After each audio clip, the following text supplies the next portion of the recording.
Hey everybody, it's Josh at Walnut Ridge. Today I want to talk about a refrigerator, some tips on helping your refrigerator work efficiently while you're out camping so that you don't get interrupted with a bunch of wasted food in your fridge.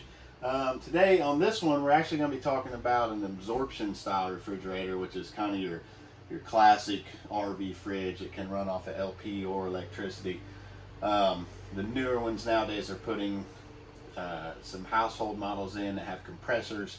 They even have some DC voltage compressors that can run off a battery. But the old trusty absorption style refrigerator is what is in this one.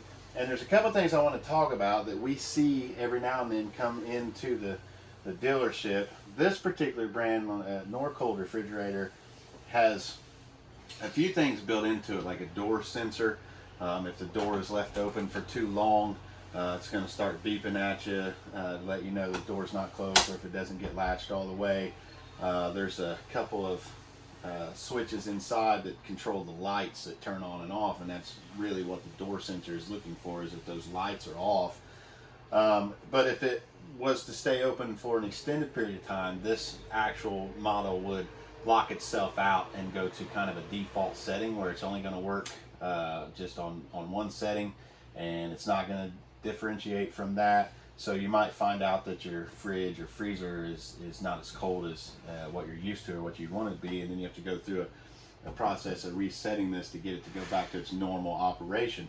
And what we found a lot of times on this one, because what it's looking for is these two switches right here to turn this light off. And so a good test would be to close one door and then push that switch in. If the light goes off, then that door is latching properly. Same thing on this one. We close it and hit that switch manually, then we know this door is turning off that switch as well. But what we find is people fill their fridge up with food, and then let's say we need something out of here.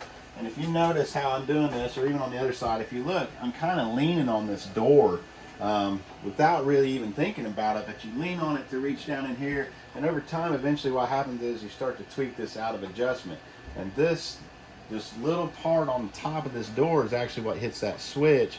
And so if it gets down just a little bit, then it doesn't hit the switch to turn the light off, you get that door alarm. So a lot of people looking in, getting their stuff out, you don't realize how much, but you use it to stand back up, to help pull your weight back up after you get something out of the fridge, and then you close the doors.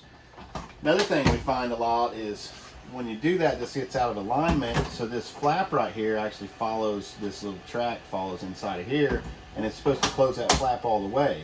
And we find sometimes where they'll get stuck like that a little bit and not seal all the way, so then when this door is closed against it, it's not sealing on this and the air can escape out. So then the refrigerator is just constantly running, trying to keep up, and it won't keep up because it's allowing the air, or what'll happen is it'll start to frost inside of there as well. So you got to really make sure that when you close that flap comes all the way. And usually what happens when you put a little bit of weight on there, it's because the bottom starts dragging down there where there is no track. It's just hitting against the base of the refrigerator on there, so then it doesn't close all the way properly when you do that. So you want to make sure that you're not leaning on your doors too much. Make sure this flap is closing all the way. You can do that quick test just to make sure that those sensors or that those switches are getting closed, so that the door sensor alarm doesn't go off. And then another tip I was talking with a tech about, sometimes we get complaints about just doesn't seem like it's cold enough in parts of the fridge, or it takes too long to recover.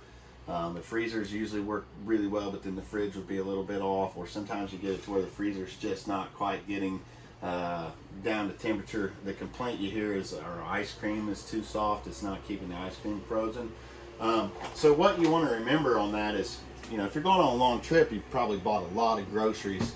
You need to pack it in there organized and spaced properly so that the air can still move inside there. So we see a lot of times where people will just, they get it really packed in here with a lot of food, and there's no way for the air to move around, so it takes a lot longer to get those items that are in there down to temperature as well. This particular one actually has a fan on here to help circulate that air, so that's an improvement they've made over time to try and help combat that. But that's a common thing for people to just have too much packed in there, and the air can't move around. So you got a lot of space in this fridge, but still, if you're blocking these fins, and that's what's drawing the heat out of the box to make this refrigerator actually cool down, you need to make sure that there's room for the air to move around so that those fins can draw that heat out.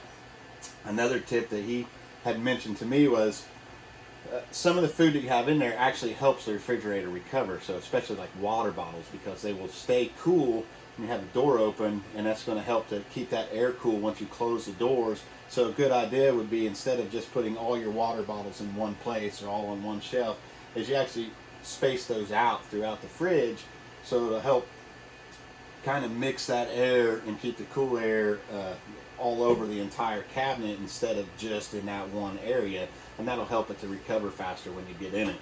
So keep that in mind too.